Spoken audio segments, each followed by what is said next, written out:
Učinkovita raba naravnih virov, kamor spada tudi ravnanje z odpadki, je eno najhitreje rastočih gospodarskih panog z ogromnim potencialom za zelena delovna mesta. V Sloveniji imamo najnižjo stopnjo v hierarhiji ravnanja z odpadki, to je zbiranje, odvoz in odlaganje odpadkov, že kar dobro urejeno. In v teh dejavnostih možnosti za nova delovna mesta ni veliko.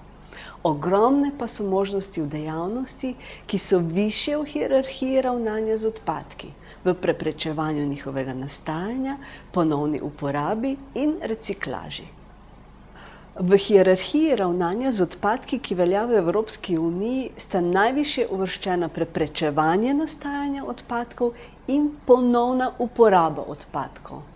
Zato kot prvo dobro prakso na tem področju predstavljamo slovensko mrežo centrov ponovne uporabe.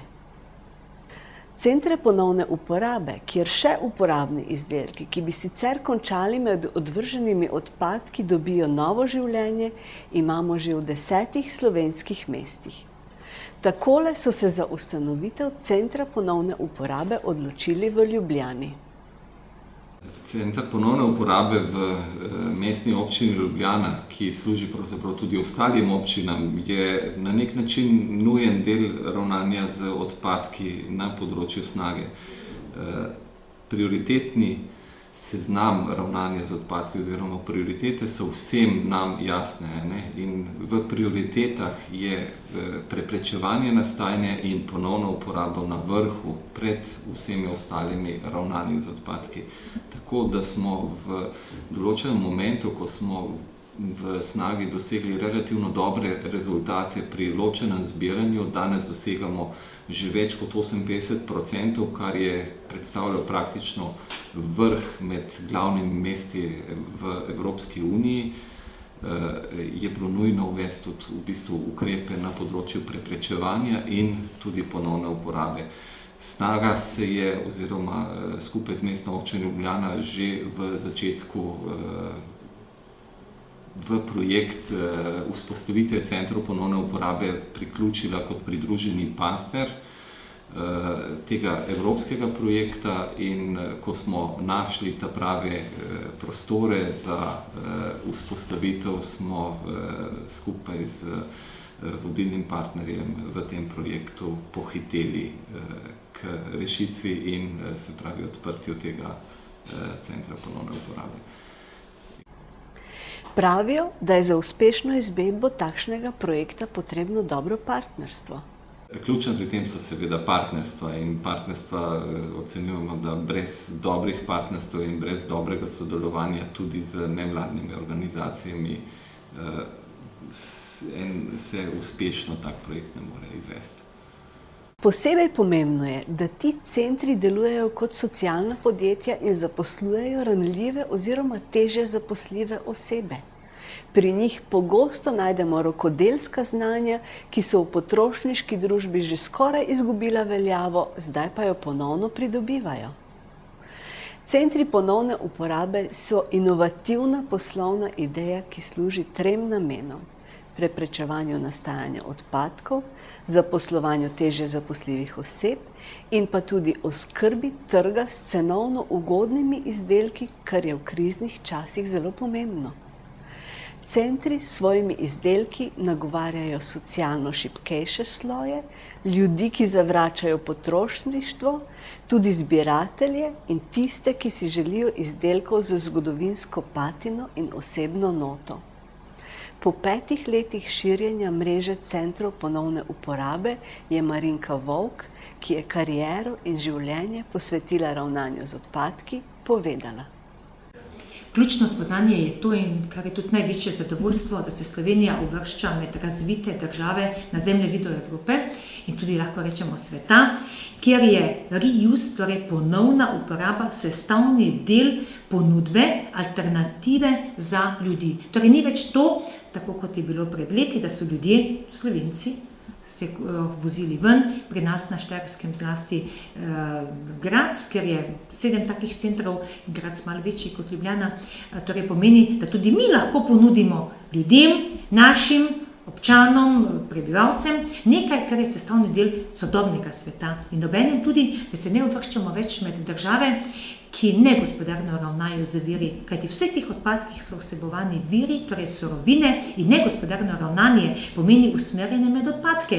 In vsaka kategorija odpadka povzroča stroške in povzroča manj delovnih mest. In tukaj, če preračunamo na 10.000 ton, če bi govorili o odlaganju, bi to bilo eno delovno mesto, torej kompaktor in odlaganje. Ko govorimo o ponovni uporabi, je to 10 novih delovnih mest. In to je tisto, kar lahko samo na enem primeru izkažemo, da dejansko gre za inovativne rešitve, ki pa imajo vso osnovo v logičnem razmišljanju, torej da lahko znova uporabimo nek izdelek, nek predmet, ampak z vključevanjem delovne sile, ker je to treba diagnosticirati, očistiti, urediti, pregledati, nobeno stvar ni mogoče kar na polico postaviti. In tukaj je to ozadje, kar se mi zdi bistvenega pomena, da znamo zaznati delo, ki je, obene pa seveda na ta način zaposliti ljudi in izdelovati, delati, ponuditi izdelke, ki so tudi tržno zanimivi, ker delovno mesto mora prinašati dodano vrednost.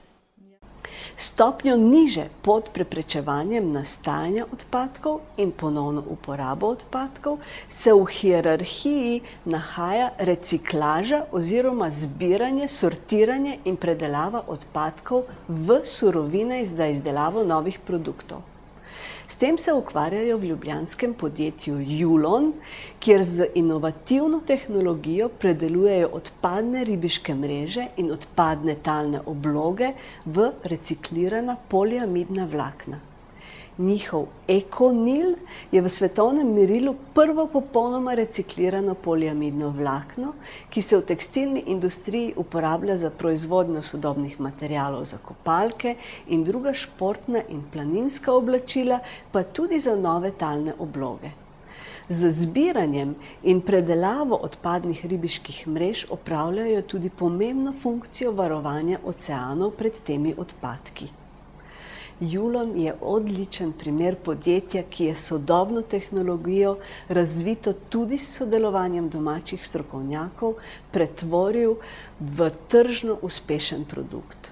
Julon tako rekoč celotno proizvodnjo EcoNila izvozi in na zelenih delovnih mestih zaposluje vrhunske strokovnjake s področja kemijske tehnologije. Drugo podjetje na področju reciklaže, ki ga predstavljamo kot dobro prakso, pa je grosupeljsko podjetje Omaplast. V 30 letih je zraslo v pomembnega predelovalca odpadne plastike, iz katere izdelujejo granulat, ki se ponovno uporablja za izdelavo plastičnih folij, zabojčkov in drugih brizganih plastičnih izdelkov. Vsak dan predelajo 60 ton odpadne plastične embalaže in večino svoje proizvodnje izvozijo. Predstavljajte si, kako pomembna razbremenitev naših deponij je takšna dejavnost.